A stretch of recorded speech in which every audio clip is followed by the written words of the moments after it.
அன்பான உறவுகளுக்கு வணக்கங்க. இங்கே டாக்டர் என்ன பண்ணுறாங்க, வேகமாக ஆப்ரேஷனுக்கு ரெடி ஆகுறாங்க. பார்த்தா சிவா தான் வரணும் அப்படின்னு அங்கே நர்ஸெல்லாம் சொல்கிறாங்க. சிவா டாக்டர் தான் இதெல்லாம் பார்க்க முடியும் அப்படிங்கையில் இங்கே ஸ்னேகா இருந்துட்டு அவங்க அப்பாவும் பொண்ணு, சிவாவா அதெல்லாம் வர முடியாது, நீங்கள் இருக்கிற டாக்டரை வச்சு பண்ணுங்க, இல்லைன்னா விட்டுருங்க அப்படிங்கிறாங்க. என்ன மேடம் இப்படிலாம் பேசுகிறீங்க அப்படின்னு இன்னொரு டாக்டர் சொல்கிறாங்க. இங்கே பாருங்கள், அவர் வருவார் வரல, இதெல்லாம் தேவையில்லை, அவரை நம்பி அந்த ஹாஸ்பிட்டல் இருக்குது, அடிப்பாவீங்களா அப்படின்னு தானங்க தோணுது. அடுத்து பார்த்தா என்ன பண்ணுறது ஏது பண்ணுறது, நர்ஸ் எல்லாம் குழம்பிக்கிட்டு இருக்காங்க. என்ன பண்ணலாம், நம்ம டாக்டருக்கே கால் பண்ணுவோமா, இவங்க ஏன் அவங்க வரமாட்டாங்கன்னு அடித்து பேசுகிறாங்க, ஒன்றும் புரியலையே அப்படின்னு இருக்காங்க. இங்கே பார்த்தா சிந்துக்கிட்ட சிவா என்ன பண்ணுறாரு, சரி சிந்து நான் ஆஸ்பத்திரி கிளம்பவா அப்படிங்கிறாங்க. என்னங்க என்ன டாக்டரே, உடம்பு இன்னும் தேரலையே, அதெல்லாம் இல்லை எனக்கு பரவாயில்ல, அங்கே எத்தனை பேர் இருப்பாங்க அப்படிங்கல, இன்னும் நீங்கள் அங்கே போகணுமா, என்னம்மா போய்த்தானே ஆகணும், இல்லைன்னா அவள் ஏதாவது பொய் கேஸ் போட்டுருவாங்கல்ல, நான் கிளம்பணுமே அப்படிங்கிறாங்க. இல்லை வேணாம் டாக்டரே, இரு டாக்டரே அப்படின்னு சொல்லி தான் கால் வருது. சார் அப்படின்னு சொல்லிட்டு நர்ஸு கால் பண்ணுறாங்க. என்னம்மா என்ன விஷயம் சிஸ்டர் அப்படிங்கிறாரு. இல்லை இங்கே முக்கியமாக இந்த ஆப்ரேஷன் நீங்கள் தான் பண்ணி ஆகணும், பாவம் உயிருக்கு போராடிட்டு இருக்காங்க, கொஞ்சம் வர முடியுமா அப்படின்னு கேட்க, இதை வந்துட்டேம்மா அப்படின்னு சொல்லிட்டு ஃபோனை கட் பண்ணிவிட்டு, சிந்து நான் கிளம்புறேன். டாக்டரே வேணாம் டாக்டரே, ஐயோ இருமா நான் போய்த்தான் ஆகணும், என் தொழில் அப்படிமா. டாக்டரே உனக்கே சரியில்லை டாக்டரே, நீ நல்லா இருந்தால் தானே நீ பார்க்க முடியும் அப்படின்னு சிந்து சொல்கிறாங்க. ஐயோ புரியுது இருங்க அப்படின்ட்டு அத்தை அப்படின்னு அன்னபூரின்ட்டு போகிறாங்க. அத்தை இங்கே பாருங்க அத்தை, என்னம்மா சிந்து இவருக்கே உடம்பு முடியல, இப்போ தானே தேறி வராரு, உடனே இங்கே போகிறாரு அப்படிங்கல. சிவா சிந்து சொல்கிறத கேளுப்பா, ஏப்பா, ஐயோ பெரியம்மா என்ன பெரியம்மா, அவள் தான் புரியாமல் பேசுகிறான்னா, நான் இப்போ கொஞ்சம் நல்லா தானே இருக்கேன், நான் என்ன படுத்த படுக்கையாக இருக்கேன், அங்கே முக்கியமாக பாவம் உயிருக்கு போராடிட்டு இருக்காங்க, நான் தான் வேணும்னு கூப்பிடுறாங்களே அப்படிங்கல. யார் அந்த ஸ்னேகா கூப்பிட்டாளா அப்படின்னு அன்னபூர்ணி கேட்க, ஐயோ அவள் கூப்பிட்டுருந்தா நான் எப்படி போவேன், நர்ஸு சிஸ்டர் கூப்பிட்டாங்க, அதுவும் டாக்டரெல்லாம் நிற்கிறாங்களாம், ஆனால் அவள் சொல்லிக்கிட்டு இருக்காளாம், அவள் அதையும் சொல்லிடுறாங்க, ஸ்னேகா மேடம் நீங்கள் வரமாட்டீங்கன்னு அப்படின்னு சொன்னதையோட தான் அதுலேயும் ஸ்னேகா நான் வரமாட்டேன்னு வேற சொல்லிக்கிட்டு இருக்காளாம், நான் போய் ஆகணும் அப்படின்னு சொல்லிட்டு கார் எடுத்துகிட்டு கிளம்புறாரு. போகிற போக்கிலே யோசிச்சுட்டே போகிறாரு, நம்ம வரமாட்டேன்னு எப்படி சொல்லியிருக்கிறா, ஒன்றும் புரியலையே, நம்ம வரமாட்டேன்னு இவ ஏன் சொல்லணும், அப்போ நம்ம இந்த மாதிரி முடியாமல் கிடக்குறேன்னு அவளுக்கு தெரியுதா, அப்போ நம்ம முடியாமல் ஆகிருக்கிறது அவளால் தானா, சரி அதை அப்புறம் பார்த்துக்குவோம் அப்படின்னு சொல்லிட்டு ஹாஸ்பிட்டலுக்கு போகிறாங்க. ஹாஸ்பிட்டலுக்கு சிவா பார்த்தோன்னே ஸ்னேகாவும் அவங்க அப்பனை என்ன பண்ணுறாங்க, இங்கே பாரு நில்லு, உன்னை யார் இங்கே வர சொன்னா அப்படின்னு கேட்க, ஏன் உங்களுக்கு என்ன, நான் தான் வேலைக்கு தானே இருக்கேன் அப்படின்னு கேட்க, நீ எப்படி அப்படிங்கிற மாதிரி பேந்த முழிக்குதுங்க. நம்ம தேவனை போட்டு தூக்கணுமே, எப்படி இவன் வந்துட்டான் அப்படிங்கிற மாதிரி.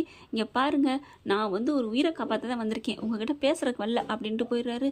சே அப்பா என்னப்பா இவன் எப்படிப்பா வந்தான் எனக்கு புரியலையே, அதாம்மா அப்படின்னு சொல்லிட்டு ரூம்குள்ளே போய் கதவை சாத்திட்டு அந்த ஆள் அனுப்புனாங்க இல்லையா, அவனுக்கு கால் பண்ணால் அவன் நாட்டு ரிச்சிபிளே போட்டு வச்சுருக்கான். என்ன பயம், அப்பா அவன் ஒழுங்காக ஏற்றலையா, வண்டி ஏற்றி தூக்கலையா, ஐயோ என்னப்பா ஆளை செட் பண்ணுறீங்க, நான் என்னம்மா பண்ணுவேன் ஸ்னேகா, நான் அவனை சும்மா விடுவேனா, பரவாயில்ல விடு, அவனை எப்படியாவது காண்டாக்ட் பண்ணி அவனை கேட்குறேன், அவன் சரியில்லைன்னா விட்டுருமா, வேற ஆளாக பண்ணுவான், இன்னைக்கு விட்டா நாளைக்கு இவன் எங்கே போகிறான், இங்கே தானே வர்றான், பார்த்துக்கலாம் விடுடா அப்படிங்கிறாங்க. அப்பா அவனோட என்னப்பா அவனோட அந்த செய்தி வரும் காதில் வரும் அப்படின்னு இருந்தால் இவன் நல்லா முன்னாடி வந்து நிற்கிறான் அப்படின்னு சொல்ல, சரி விடு என்ன பண்ணான்னு பார்க்கலாம் அப்படிங்கிறாங்க. சிவா போயிடுறாரு. அங்கே போயிட்டு ட்ரீட்மெண்ட் பண்ணுறாங்க. ஆப்ரேஷனுக்கு டாக்டர் நர்ஸ் எல்லாம் சூப்பர் சார் வந்துட்டீங்க பரவாயில்ல அப்படிங்கிறாங்க. பரவாயில்ல விடுங்க, இது நம்மளோட கடமை இல்லையா அப்படின்னு போய் பார்க்க போகிறாங்க.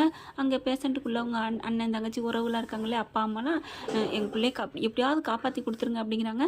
காப்பாற்றுறேன், நீங்கள் கடவுள் மேலே நம்பிக்கை வச்சுட்டு வெளில இருங்க அப்படின்னு சொல்லிட்டு உள்ளார போகிறாரு சிவா. ட்ரீட்மெண்ட்டு நல்லபடியாக முடிக்கிறாரு. அப்பா குணமாயிடுறாங்க, சூப்பராக ஆயிடுறாங்க. சிவாவை எல்லோரும் தூக்கி வச்சு கொண்டாடுறாங்க. இதுக்கு தான் சார் உங்களை வர சொன்னது அப்படிங்கிறாங்க. அப்படியே ஸ்னேகா முறைக்குது. ஓ இவர் தான் எல்லாம் பண்ணுவாரா அப்படிங்கிற மாதிரி பார்க்க, அப்புறமா ஸ்னேகாவை சிவா பார்க்குறாரு, முறைக்கிறாரு. அதுக்கப்புறம் அவங்களாம் போனதுக்கப்புறம் ஸ்னேகா ரூமுக்கு போகிறாரு. சிவா போயிட்டு அப்படியே சட்டால் புட்டான்னு மேசையை போட்டு அடிக்கிறாரு. டக்குன்னு எந்திரிச்சிட்டு, ஏய் சிவா என்னாச்சு உனக்கு, என்ன என்ன அப்படிங்கல. அது சரி நான் வந்தோடனே என்னை ஒரு மாதிரியை பேயறிஞ்ச மாதிரி பார்த்தியே, ஏன் என்ன நான் பார்த்தேன் அதெல்லாம் ஒன்றும் இல்லையே அப்படிங்கிறாங்க. இல்லை நீ என்ன பேயறிஞ்ச மாதிரி பார்த்த, அதை விட நான் எப்படி வந்தேங்கிற மாதிரியே டவுட்டாக இருந்துச்சு, ஏன் நான் வரமாட்டேன்னு நீ நினச்சிட்டு இருந்தியா அப்படின்னு கேட்க, அப்படிலாம் இல்லை அப்படிங்கிறாங்க. இங்கே பாரு ஸ்னேகா, எனக்கு என்ன நடந்துச்சுங்கிறது உனக்கு தெரியும், அது யாரால் நடந்துச்சுங்கிறது உனக்கும் தெரியும் எனக்கும் தெரியும், ஆனால் என் உயிரை அவ்வளோ சீக்கிரம் எடுக்க முடியாது, உங்கள் அப்பா கிட்ட சொல்லி வை, நல்ல பலமான ஆளை அனுப்பு அப்படிங்கல. இங்கே பாரு நான் என்ன பண்ணேன், நீ என்ன எங்கள் அப்பாவை பற்றி தப்பாக சொல்கிற அப்படிங்கல, நீ இப்படிலாம் பேசுன அப்புறம் அது சரி வராது அப்படிங்கல பலார்னு ஒரு அறை கொடுக்குறாரு ஸ்னேகாவுக்கு. என்னடி ரொம்ப பேசுகிற, நானும் போனா போது பொண்ணாச்சேன்னு பார்த்தா என்ன நினச்சிட்டு இருக்க, என்ன இந்த மாதிரி காரை விட்டு ஏற்றுனது உங்கள் அப்பா நீயும் தான் தெரியும். அதனால தான் நான் வந்தோன்னே என்னடா வந்துட்டானேன்னு நீ பார்த்த, என்னை அப்படியே போட்டு தரலான்னு பார்க்குறியா? இங்கே பார், தப்பு பண்ண உனக்கே இவ்வளோ தைரியம் தான், நான் ஒரு தப்பும் பண்ணாதவன், எனக்கு ஆண்டவன் பக்கபலமாக இருப்பான் தெரியுமா அப்படின்னு சொல்ல ஸ்னேகா பார்க்குது. ஒன்றும் பண்ண முடியலை, எல்லா உண்மையும் தெரிஞ்சு போச்சு அப்படின்ட்டு.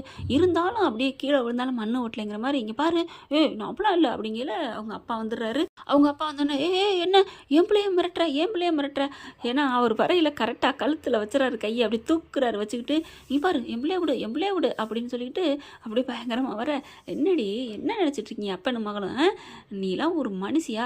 புடவை கட்டி ட்ரெஸ் போட்டால் பொம்பளை ஆயிட முடியுமா?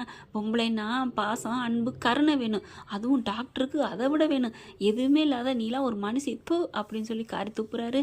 அதுக்கப்புறம் இங்கே பாரியா அப்படிங்கல என்ன என் பிள்ளைய என்னையா உன் கோட்டைகளே வந்து உனக்கு எதிராக நான் ஆப்ரேஷன் பண்ணுறேன், நீ அப்புறம் என்கிட்டே உதார விடுறியா? இங்கே பாரு சிவா, நான் இப்போ சொல்கிறேன், நான் இல்லை நீ இந்நேரம் வரைக்கும் நான் சொல்லியிருக்கலாம், ஆனால் உன்னோட இது என் கையில் தான் இருக்குது, இப்போ ஒன்று மிஸ் ஆகாது, எப்போ வேணாலும் உன்னை போட்டு தூக்குவோண்டா, தட்டி பண்ணுவோண்டா அப்படின்னு சொல்ல பார்க்கலாம், உனக்கு முனிவன் இருந்தால் எனக்கு கொஞ்சமாவது இல்லாமல் போயிடும், நீ 10 அடி அடித்தா நான் ஒரு அடி அடிப்பேன், பார்த்துக்கலாம் அப்படின்னு சொல்லிட்டு அங்கேருந்து சிவா கிளம்புறாங்க. அப்பா என்னப்பா இவன் ரொம்ப பேசுகிறான், இவனை இப்போயே போட்டு தூக்குங்கப்பா அப்படிங்கிற. பொறு கொஞ்ச நாள் பொறுமா, இவனை என்ன பண்ணுறேன்னு பார்க்குறேன், ரொம்ப பேசிட்டான்ல, என் புள்ள மேலே கழுத்தில் கை வைக்கிறானா, அவனுக்கு இருக்குது அப்படின்னு சொல்லி பிளானை போட்டுக்கிட்டு இருக்குதுங்க. இங்கே சிவாவுக்கு ஒரு மாதிரியாக இருக்குது. கோயிலுக்கு போயிட்டு ஒரு சாமியை கும்பிட்றாரு, ஒரு அர்ச்சனையை போடுறாரு. அதுக்கப்புறம் வீட்டுக்கு வராரு. வீட்டுக்கு வந்த விட சிந்து ஓடி வராங்க. என்னாச்சு டாக்டரே, ஆப்ரேஷன் முடிச்சிட்டியா அப்படின்னு கேட்க, அதெல்லாம் முடிச்சிட்டேன் சிந்து, நீ ஏன் பயப்படுற? இல்லை டாக்டரே வேறு ஒன்றும் இல்லையே அப்படிங்கல அவங்க ஆத்தாக்காரி வர்றா. வந்துட்டு என்னப்பா சிவா என்னையாச்சு, பறக்க ஓட முடியாதோட ஏன் போனேன், ஏண்டி என் பிள்ளைய ஓட முடியல போகாத இருன்னு சொல்ல மாட்டியா? இந்த மாதிரி நான் கோமாவில் இருந்துச்சு பார்க்குறாங்க. உடனே சிவா வந்துட்டு, அம்மா சிந்துவை ஏன் முறைக்கிறீங்க, அவள் போக வேணும்னு தான் சொன்னான், நான் தான் அர்ஜென்ட்டு அங்கே கூப்பிட்டாங்கன்னு நான் போனேன். இல்லைப்பா அவள் தடுத்துருக்கலாம், தடுக்காமல் உன்னை விட்டுட்டா அப்படி இப்படின்னு சொல்ல, ஐயோ அம்மா வந்தோன்னே பிரச்சனையை ஏற்படுத்தாதீங்க விடுங்க அப்படின்னு சொல்லிட்டு உள்ளுக்கு போயிடுறாரு. போடா போ, இந்த இவளும் பின்னாடி ஓடுவாளே அப்படின்னு மகா பார்க்க, அதே மாதிரி சிந்து உள்ளுக்கு பின்னாடி போயிடுறாங்களா. தான் போயிட்டால, இவன் என்ன தான் கண்டான்னு தெரியலையே, அவள் நல்லா அப்பட்டமாக போய் சொல்லி தான் தாலி வாங்கினான்னு தெரியும், அப்படி இருந்தும் அப்படியே உருகுறானே, இப்படி இருக்கையிலேயே உருகுறானே, இன்னும் பிடிச்சி போய் கல்யாணம் பண்ணியிருந்தா இவ காலடியிலே கிடப்பேன், நம்மளை கண்டுக்கவே மாட்டேன் போல இருக்கே, இரு உங்களுக்கு ஒரு பொங்கலை போடுறேன் அப்படிங்கிறாங்க. உள்ளுக்கு போன கையோட பார்த்தீங்கன்னா உள்ளுக்கு போயிட்டு பார்த்தீங்கன்னா, டாக்டரே என்ன நடந்துச்சு அப்படிங்கல, அர்ஜென்ட்டுன்னு கூப்பிட்டாங்கம்மா, ஆப்ரேஷன் பண்ணிட்டேன், ஆனால் அங்கே போனதுக்கப்புறம் தான் தெரியுது அவங்க என்ன இந்த மாதிரி ஆக்சிடென்ட் பண்ணதே வேறு யாரும் இல்லை சிந்து. யார் டாக்டரே? யாரா? அந்த அப்பனும் மகளும் தான் அப்படிங்கிறாங்க. என்ன டாக்டர் சொல்கிற? ஆமாம், அந்த 2 பேர் தான் என்னை ஏற்றிருக்காங்க, அதனால தான் எப்படி இவன் வந்தான் என்னென்னு வந்தான்னு சொல்லி அப்படியே அதிர்ச்சியாக போய் பார்க்குறாங்க. அப்புறம் எப்படி டாக்டர் அவளை சும்மா விட்டு வந்த, அப்படியே சிரிக்கி மாவளை இந்த வரண்டி அப்படின்னு சேலையை தூக்கி சொருக, நில்லு இறக்கி விடு, என்ன இப்போ சாக்கக்குறை அப்படின்னு அப்படி இறக்க சொல்கிறாரு. முடியாது டாக்டர் நான் போவேன் அப்படியே அப்படின்னு கையை பிடிச்சி இழுத்து அந்த சொருகுன கொசுவத்தை அப்படி இழுத்து விட்டு, அதெல்லாம் நான் சும்மா விடுவேனா, நான் போய் நல்ல பந்தலாடி அவள் கழுத்தில் கையை வச்சு பலார் 4 அடி கொடுத்துட்டு தான்டா வந்திருக்கேன். நிஜமாவா டாக்டரே? இருந்தாலும் அது பத்தாது டாக்டரே அப்படிங்கிறாங்க. பத்தாது தான், அவங்களும் இதே தான் நினைக்கிறாங்க, எனக்கு கொடுத்த தண்டனை பத்தாதுன்னு. மறுபடியும் பிளானை போடுங்க, அதுக்கு பண்ணட்டும், அதுக்காண்டி நம்ம சும்மா இருப்போம் என்ன சிந்து? ஆமாம் டாக்டரே, இப்போ நான் அதுக்குள்ள ஏதாவது போய் நானும் வார்ன் பண்ணிட்டு வரணும். ஐயோ நீ வார்ன் பண்ணணும், அதுக்கு பயந்துருங்களா, அதுகளே சரியான சாக்கடை, நீ வேற. ஆனால் டாக்டரே இனிமேல் கவனமாக இரு டாக்டரே, ப்ளீஸ் டாக்டரே அப்படிங்கல. பார்த்துக்கலாமா, கடவுள் இருக்கான்ல, நல்லவங்களுக்கு என்றைக்கும் தோணா இருப்பான், அதனால் கோயிலுக்கு போயிட்டு சாமி கும்பிட்டு வந்தேன் அப்படின்னு சொல்லிட்டு விபூதி எடுத்து வைக்கிறாங்க, குங்குமம் வைக்கிறாரு. டாக்டரு அப்படின்னு சொல்லிட்டு கட்டிக்கிறாங்க. உனக்கு ஒன்றும் ஆகக்கூடாது டாக்டரே, ஏதாவது ஆச்சுன்னா என்னால் தாங்க முடியாது டாக்டரே அப்படின்னு கட்டிக்கிறாங்க. என்ன ஃப்ரெண்ட், இப்படி போனால் எப்படி இருக்கும்? பார்க்க சூப்பராக இருந்துச்சுன்னா கமெண்ட்டில் கருத்து சொல்லுங்கள். தேங்க்யூ. இந்த வீடியோ உங்களுக்கு பிடிச்சிருந்தா தயவு செய்து லைக் பண்ணுங்க. இன்னும் அப்டேட்ஸ்க்காக சேனலை சப்ஸ்கிரைப் பண்ண மறக்காதீங்க. நம்ம கிட்ட இருக்க எல்லா சேனல்ஸோட லேட்டஸ்ட் வீடியோ அப்டேட்ஸ்க்காக மேல ரைட் சைட்ல காட்டுற லிங்கை கிளிக் பண்ணி வாட்ஸ்அப் குரூப்ல ஜாயின் பண்ணுங்க. உங்களிடம் விடைபெறுவது நான் உங்கள் மெஹர்.